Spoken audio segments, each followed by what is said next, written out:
Hey everyone, today we're going to talk about how to juice lemons. Now, you've probably been told a variety of ways to get the most juice out of a lemon. From the microwave, from the freezer, to rolling it like a rolling pin. There's a whole slew of ways, I'm going to say myths, about how to get the most juice out of a lemon, and we're going to test that today. So this is an experiment. I started out by weighing the lemons beforehand, and then I weighed how much juice I got out of the lemons afterwards. So each lemon weighed about 5.5 ounces, and we're going to try a few different methods. But before we get into that, I want to talk to you quickly about how to buy lemons and how to store lemons. So when you're purchasing lemons at the store, you want a good lemon. That's how you're going to get the most juice to begin with. So choose lemons that feel heavy for their size. They should also feel firm. Like they should give a little bit when you squeeze them, but they should bounce back. That's how you know it's a good ripe lemon. And then always look for lemons that have a nice consistent yellow peel. You don't want any green on them at all. That means the lemon is not ripe. Once you bring them home, while they look beautiful on a centerpiece, on the counter, or on the kitchen table, it's the worst way to store lemons. Citrus likes to be cold. So you want to take those lemons, put them in a bag, and put them in the fridge. Stored that way, they can actually keep fresh for up to 6 months. So I tested out four different ways for getting the most juice out of lemon.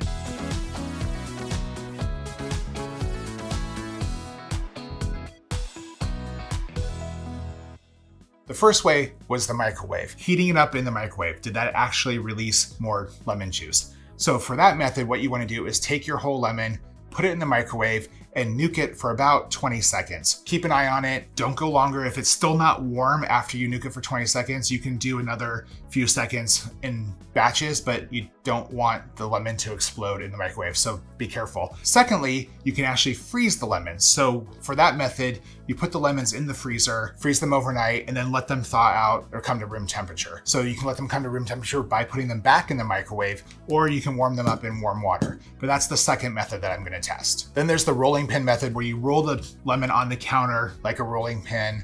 And then lastly, what I did is I kind of took all of those methods and combined them just to see if, hey, maybe if they're working together, I would get even more juice out of those lemons. So the thought behind the freezer method is that when you freeze the lemon, the membranes and the cells and everything inside the lemon just breaks down from the result of freezing. And this is common with frozen produce in general. For example, if you're freezing asparagus or broccoli, you want to blanch that produce before you put it in the freezer, because if you don't, it just breaks down and gets mushy.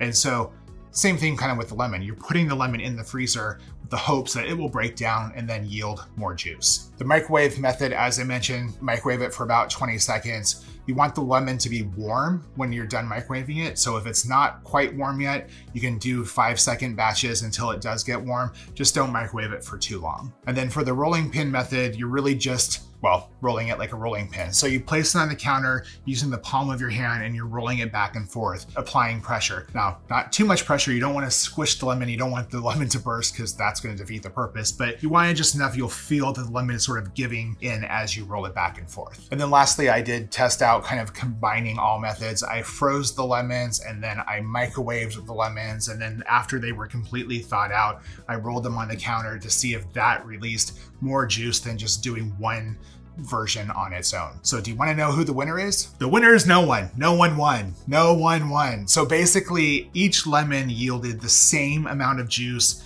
as every other lemon. Like I said, I had weighed the lemons beforehand. They were about 5.5 ounces. I tested each of these methods using a handful of lemons, and in the end, they just yielded the same amount of juice. There was no extra juice compared to a regular lemon at all. The one thing I would say though, if you're juicing lemons, especially if you're going to be juicing a large batch of lemons for either lemonade or whatever it may be, the freezer method was the best method for that sense, because it actually broke down the cells of the lemon and made it really easy to work with. So if you're sitting there juicing a lot of lemons, it was so rubbery and easy to work with and so pliable that the freezer method made it really nice for juicing a bunch of lemons, but it absolutely did not release any more juice than any other method. So next time someone tells you that, just tell them to screw off, they're wrong, it doesn't work. So unfortunately there was no winner, but thank you for watching this. If you like this video, hey, give me a thumbs up. If there's something you want to see, just drop a comment down below. And if you like to cook like I do, I release new videos every single week.